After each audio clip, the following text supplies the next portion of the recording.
రాష్ట్రంలో మెగా డీఎస్సీతో ఉపాధ్యాయ పోస్టుల భర్తీకి చర్యల్ని తీసుకోవాలని అధికారుల్ని ఆదేశించారు సీఎం రేవంత్. పాఠశాలల్లో ఉన్న ఉపాధ్యాయ ఖాళీలను భర్తీ కోసం వెంటనే చర్యలు తీసుకోవాలని ఆదేశించారు. బదిలీల అంశంలో ఉన్న అభ్యంతరాలు పరిష్కరించడానికి ఉపాధ్యాయ సంఘాల ప్రతినిధులతో చర్చలు జరపాలన్నారు సీఎం. విద్యాలయాలకు విద్యుత్ బిల్లులకు కేటగిరీ మార్పుకు చర్యలు తీసుకోవాలని ఆదేశించారు సీఎం.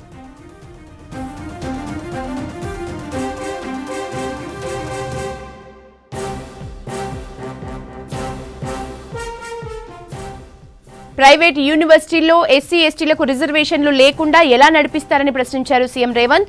ఉన్నత విద్యాశాఖపై అధికారులతో రివ్యూ చేసిన సీఎం అవసరమైతే ప్రైవేట్ యూనివర్సిటీలో రిజర్వేషన్ల కోసం అసెంబ్లీలో చట్టం చేస్తామన్నారు. రాష్ట్రంలో ఉన్న ప్రైవేట్ యూనివర్సిటీలకు సంబంధించిన అన్ని వివరాలపై నివేదికను సమర్పించాలని అధికారుల్ని ఆదేశించారు. సర్వశిక్ష అభియాన్ నిధులతో మన ఊరు మనబడి కింద ఖర్చు చేసిన నిధులపై కూడా నివేదికను ఇవ్వాలని విద్యాశాఖను సీఎం రేవంత్ ఆదేశించారు. అనంతరం విద్యార్థులకు ల్యాప్టాప్లను అందజేశారు CM Revanth.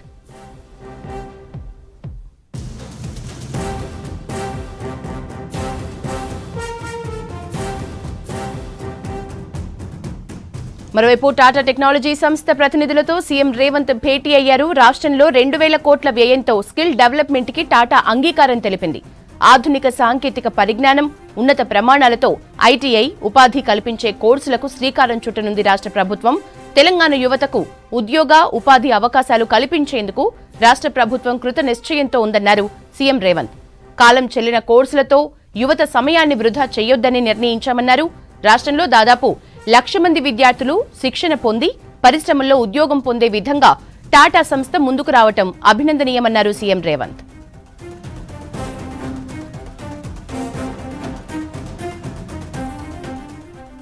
CM review meeting కి సంబంధించిన డీటెయిల్స్ యాదగిరి అందిస్తారు. యాదగిరి, విద్యాశాఖపై సీఎం సమీక్షకు సంబంధించిన డీటెయిల్స్ ఏంటి? యశోద, ఇవాళ సెక్రటరియట్ లో సీఎం రేవంత్ రెడ్డి ఉన్నత విద్య సంబంధించిన అధికారులతో రివ్యూ నిర్వహించారు. ఇందులో ప్రధానంగా ఈ ప్రైవేటు యూనివర్సిటీలకు సంబంధించిన దాని మీద ఎక్కువ ఫోకస్ పెట్టినట్లు తెలుస్తుంది. దాంతోపాటు మన ఊరు మన బడికి సంబంధించిన కార్యక్రమాలకు సంబంధించి కూడా దీనికి సంబంధించినటువంటి ఫుల్ డీటెయిల్స్ ఏంటి అనే దాని మీద ఇవాళ రివ్యూ నిర్వహించి అధికారులను అడిగి తెలుసుకున్నారు. అంటే ఇందులో ప్రధానంగా ఈ ఎస్సీ ఎస్టీలకు ప్రైవేట్ యూనివర్సిటీలలో ఎస్సీ ఎస్టీలకు రిజర్వేషన్లు లేకుండా యూనివర్సిటీలు ఎలా స్థాపించారో అక్కడ ఎందుకు రిజర్వేషన్లు లేవు అని చెప్పేసి రేవంత్ రెడ్డి ప్రశ్నించారు. అందులో అంటే రిజర్వేషన్లు అనేది ఎస్సీ ఎస్టీలకు రిజర్వేషన్లు కల్పించడం అనేది అది రాజ్యాంగబద్ధ హక్కు. దాన్ని ఎట్లా పట్టించుకోకుండా పక్కన పెట్టారు, ఎందుకు పెట్టాల్సి వచ్చింది అనే దాని మీద ఇవాళ అధికారులను అడిగి తెలుసుకున్నారు. దీనికి సంబంధించి ఏదైతే ప్రైవేటు యూనివర్సిటీలో వచ్చాయో గత ప్రభుత్వం ఆధ్వర్యంలో ఏవైతే ప్రైవేట్ యూనివర్సిటీలు ఏర్పాటు చేశారో దానికి సంబంధించినటువంటి మార్గదర్శకాలకు సంబంధించి పూర్తి స్థాయిలో విచారణ చేయాలని చెప్పేసి సీఎం రేవంత్ రెడ్డి ఆదేశించారు. అంటే ఇవాళ ఈ విద్యాశాఖకు సంబంధించిన సమీక్షలో ప్రధానంగా ప్రైవేట్ యూనివర్సిటీల మార్గదర్శకాలు, దాంతోపాటు మన ఊరు మన బడికి సంబంధించిన నిధుల వినియోగంపై ఈ రెండింటిపైన కూడా విచారణకు సీఎం రేవంత్ రెడ్డి ఆదేశించారు. ప్రధానంగా మనకు ఈ ప్రైవేట్ యూనివర్సిటీల విషయానికి వస్తే ఇందులో యూనివర్సిటీలకు కేటాయించినటువంటి ల్యాండ్ విషయంలో చాలా గందరగోళం ఉన్నది. దీని మీద చాలా వ్యతిరేకత వచ్చింది. కొన్ని కాలేజీల్లో అనుమతి లేకుండానే ప్రైవేటు యూనివర్సిటీలు పెట్టినట్లు చాలా మంది కూడా వ్యతిరేకించారు. తర్వాత విద్యార్థులు కూడా కొంత ఇబ్బంది పడ్డారు. మధ్యలోనే దీనికి అనుమతి లేదు అని చెప్పి అక్కడ విద్య ఎవరైతే స్థాపించారో వాళ్ళు చేతులు ఎత్తేయడంతో చాలా మంది కూడా ఆందోళన చేసి విద్యార్థుల భవిష్యత్తు కూడా చాలా ఇబ్బంది పడ్డారు. వాళ్ళందరూ కూడా 1 సంవత్సరం నష్టపోయారు. సో వాళ్ళందరికీ కూడా ఎక్కడ అకామిడేట్ చేయాలో కూడా అర్థం కాని సిచ్యువేషన్ లో చాలా మంది కూడా విద్యార్థులు ఇబ్బంది పడ్డారు. తల్లిదండ్రులు కూడా చాలా ఆందోళన చెందారు. ఎందుకంటే ప్రభుత్వం చెప్పింది ప్రైవేట్ యూనివర్సిటీలు స్థాపించారని చెప్పారు, కానీ తీరా అక్కడ చూస్తే ఆ యూనివర్సిటీకి అనుమతి లేదు, మా విద్యార్థుల పరిస్థితి ఏంటి అని చెప్పేసి చాలా మంది కూడా ఆందోళన చెందారు. సో వీటినన్నింటినీ దృష్టిలో పెట్టుకొని గత ప్రభుత్వ ఆధ్వర్యంలో ఈ ప్రైవేట్ యూనివర్సిటీలకు సంబంధించిన వ్యవహారం ఏంటి, దానికి సంబంధించి అనుమతులు ఎట్లా ఇచ్చారు, ఎవరెవరికి ఇచ్చారు, ఏ ప్రాతిపదికన ఇచ్చారు, దానికి సంబంధించినటువంటి మార్గదర్శకాలు ఏంటి, దానికి సంబంధించి పూర్తి స్థాయిలో రిపోర్ట్ ఇవ్వాలి. దాని మీద విచారణ చేసి సంబంధిత అధికారులు విచారణ చేసి దానికి సంబంధించిన ఫుల్ డీటెయిల్స్ తో రిపోర్ట్ ఇవ్వాలని చెప్పేసి రేవంత్ రెడ్డి ఆదేశాలు అయితే జారీ చేశారు. ఇక మరికొన్ని యూనివర్సిటీలకు సంబంధించి అయితే కొన్ని ధరణి పోర్టల్లో అది ఏదైతే ల్యాండ్ ఉంటుందో ఆ ల్యాండ్ కు సంబంధించి ధరణి పోర్టల్ ఒకలాగా ఉంటే చివరికి అవి యూనివర్సిటీలకు సంబంధించిన ల్యాండ్ గా కేటాయించుకున్నారు.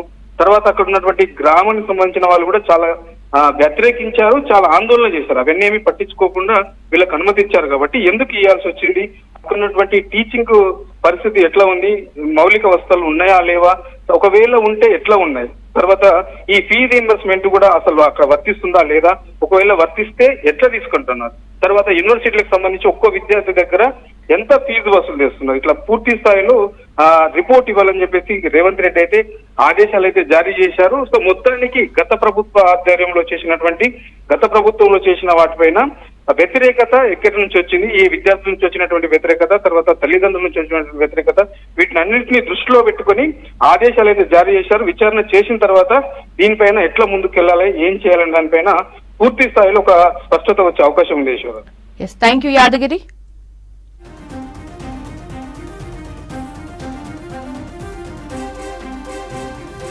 ప్రజాపాలన దరఖాస్తులు అమ్మితే కఠిన చర్యలు తీసుకోవాలని సీఎం రేవంత్ ఆదేశించారు. సెక్రటేరియట్లో వివిధ శాఖలపై వరుసగా రివ్యూలు నిర్వహించారు. బడిలేని గ్రామ పంచాయతీ ఉండొద్దని విద్యాశాఖ రివ్యూలో ఆదేశించారు. త్వరలో మెగా డీఎస్సీ వేస్తామని, టీచర్ల బదిలీల్లో ఉన్న సమస్యల్ని పరిష్కరించాలని సూచించారు. ఇటు టాటా ప్రతినిధులతో భేటీ అయిన సీఎం 2,000 కోట్లతో స్కిల్ డెవలప్మెంట్ సెంటర్ల కోసం ఒప్పందం చేసుకున్నారు. 1,00,000 మందికి శిక్షణ ఇచ్చి ఉద్యోగాలు ఇప్పించే బాధ్యత ప్రభుత్వానిదే అన్నారు సీఎం రేవంత్.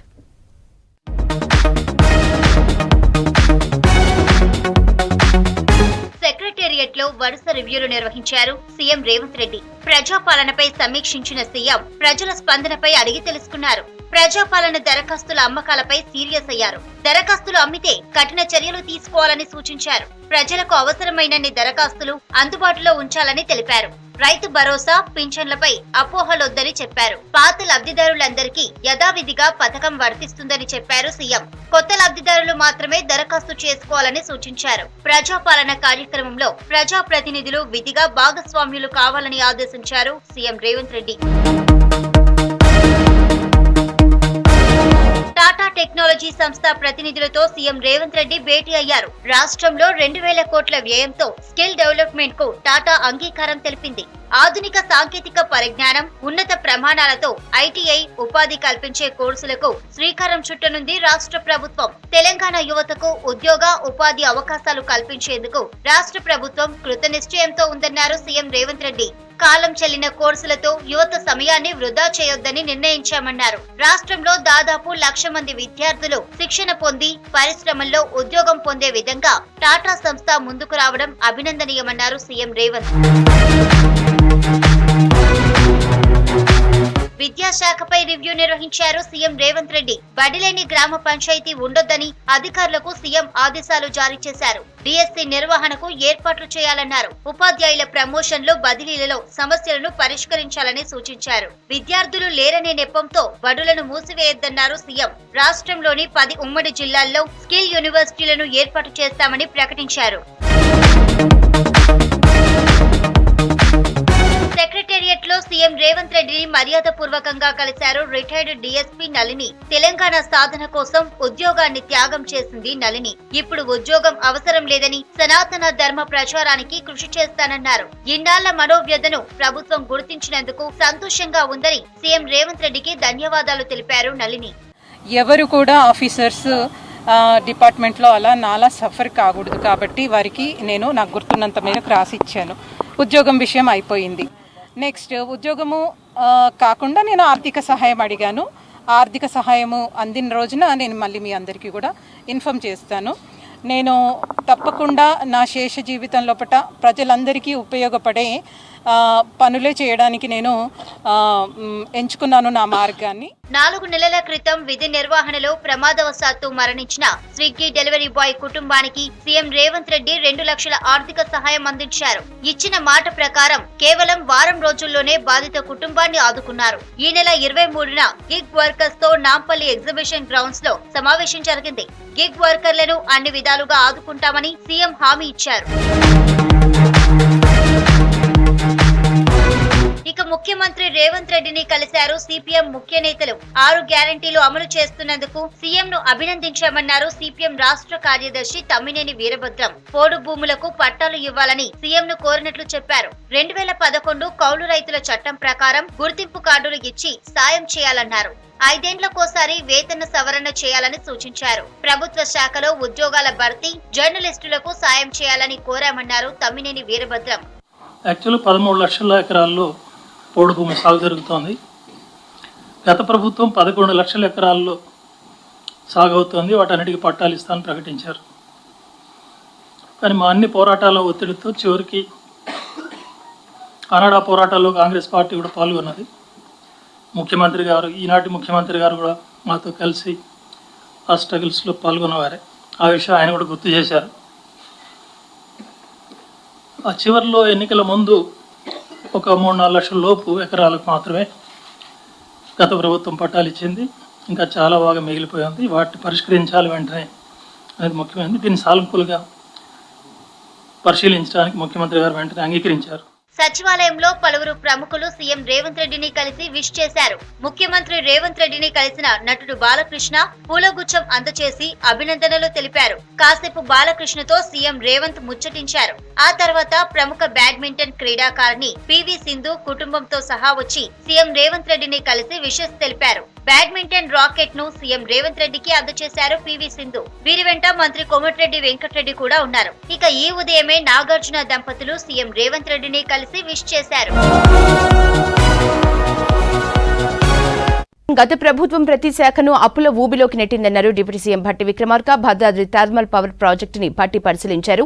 అప్పుల నుంచి బయటపడేందుకు కాంగ్రెస్ ప్రయత్నిస్తోందన్నారు భట్టి. సిటీలో 80 అధునాతన బస్సుల్ని ప్రారంభించారు రవాణా మంత్రి పొన్నం. త్వరలో 1000 ఎలక్ట్రిక్ బస్సుల్ని అందుబాటులోకి తెస్తామన్నారు. ప్రజాపాలనపై జిల్లాల్లో సమీక్షలు నిర్వహించారు మంత్రులు.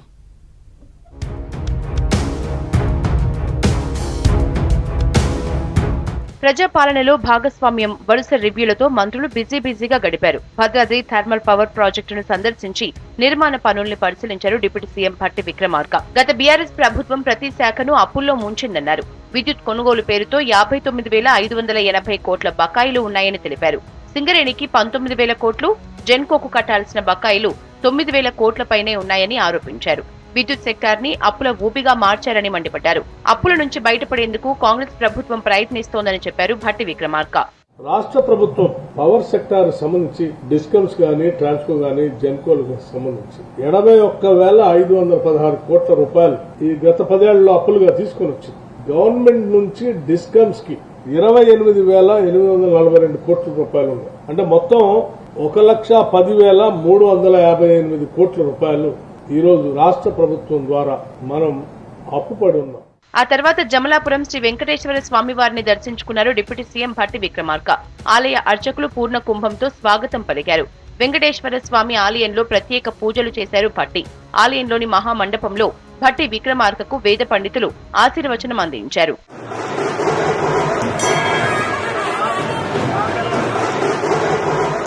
హైదరాబాద్ ఎన్టీఆర్ మార్గ్ లో 80 అధునాతన ఆర్టీసీ బస్సుల్ని ప్రారంభించారు మంత్రి పొన్నం ప్రభాకర్. ఈ కార్యక్రమంలో ఆర్టీసీ ఎండీ సజ్జనార్ పాల్గొన్నారు.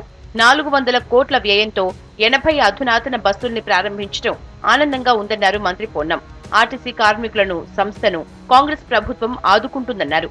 గత ప్రభుత్వంలో చెల్లించాల్సిన పెండింగ్ బిల్స్, సీసీఎస్ బిల్స్ ని విడతల వారీగా కాంగ్రెస్ ప్రభుత్వం చెల్లిస్తుందన్నారు. త్వరలో 1000 ఎలక్ట్రిక్ బస్సుల్ని సీఎం ప్రారంభిస్తారని చెప్పారు. మహిళలకు ఉచిత బస్సు ప్రయాణం భవిష్యత్తులో కూడా కొనసాగిస్తామన్నారు మంత్రి పొన్నం ప్రభాకర్.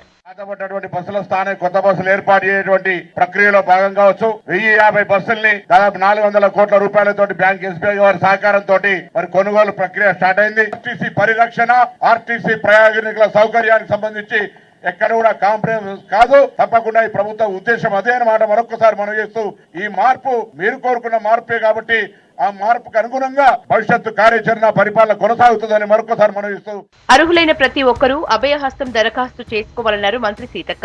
ఇచ్చిన 6 గ్యారంటీల పథకాలను అమలు చేస్తామన్నారు. బీఆర్ఎస్ పాలనలో ఉద్యోగులకు జీతాలు సకాలంలో వచ్చేవి కావన్నారు. ఆర్థిక లోటు ఉన్నా సమయానికి జీతాలు అందిస్తామన్నారు. ఎక్కడి వారికి అక్కడ ఉద్యోగ, ఉపాధి అవకాశాలు కల్పిస్తామన్నారు. ములుగు జిల్లా రాఘవపట్నం మేడారం వంతెనను పరిశీలించిన సీతక్క రిపేర్లకు 40 లక్షల రూపాయలు కేటాయిస్తున్నామని చెప్పారు. గతంలో చాలా ఇబ్బంది ఉండేది. ఫస్ట్ పడే జీతం 15 రోజులకు 20 రోజులకు పడేటువంటి అవకాశం ఉండేది. 10 ఏళ్ల నుంచి కొద్ది ఇబ్బంది పడ్డదైతే వాస్తవం.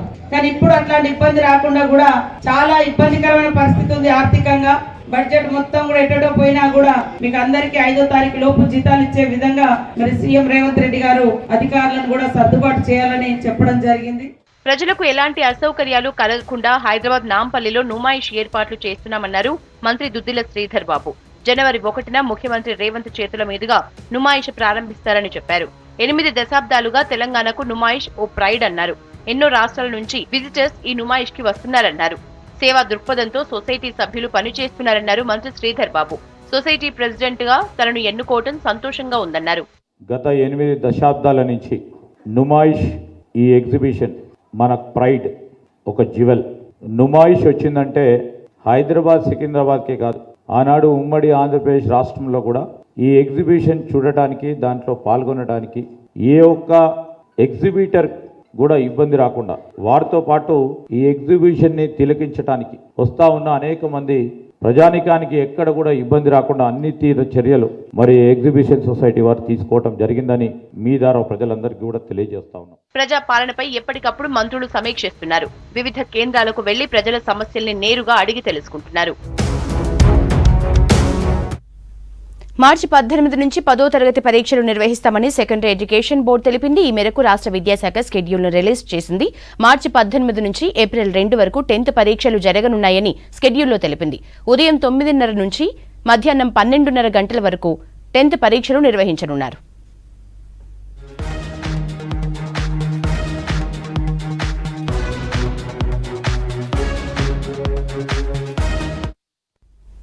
ఉత్తరప్రదేశ్లోని అయోధ్యలో పలు అభివృద్ధి కార్యక్రమాల్ని ప్రారంభించారు ప్రధాని నరేంద్ర మోదీ. శ్రీరామ ఆలయం ప్రారంభోత్సవం కోసం యావత్ ప్రపంచం ఎదురు చూస్తోందన్నారు. అయోధ్యలో నూతనంగా నిర్మించిన మహర్షి వాల్మీకి అంతర్జాతీయ విమానాశ్రయంతో పాటు అయోధ్య ధామ్ రైల్వే స్టేషన్ ని ప్రారంభించారు ప్రధాని మోదీ.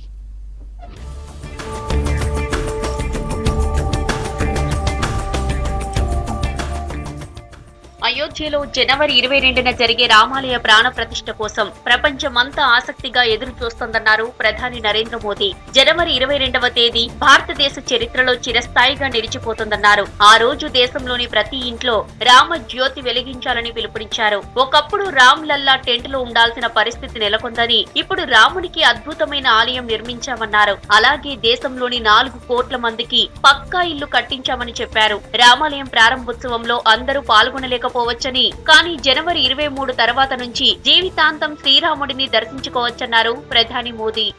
जब यही अयोध्या में राम लला टेंट में विराजमान थे, आज पक्का घर सिर्फ राम लला कोई नहीं, बल्कि पक्का घर देश के 4 करोड़ गरीबों को भी मिला है. 23 तारीख के बाद अपनी सुविधा के अनुसार वो अयोध्या आए. अयोध्या आने का मन 22 तारीख को न बनाए, कुछ दिन इंतजार करें. 550 साल इंतजार किया है, कुछ दिन और इंतजार कीजिए.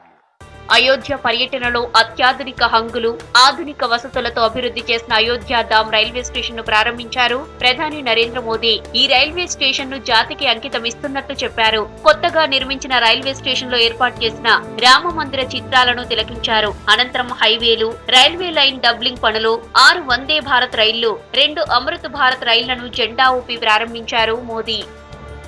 60 लाख यात्री आ जा सकेंगे.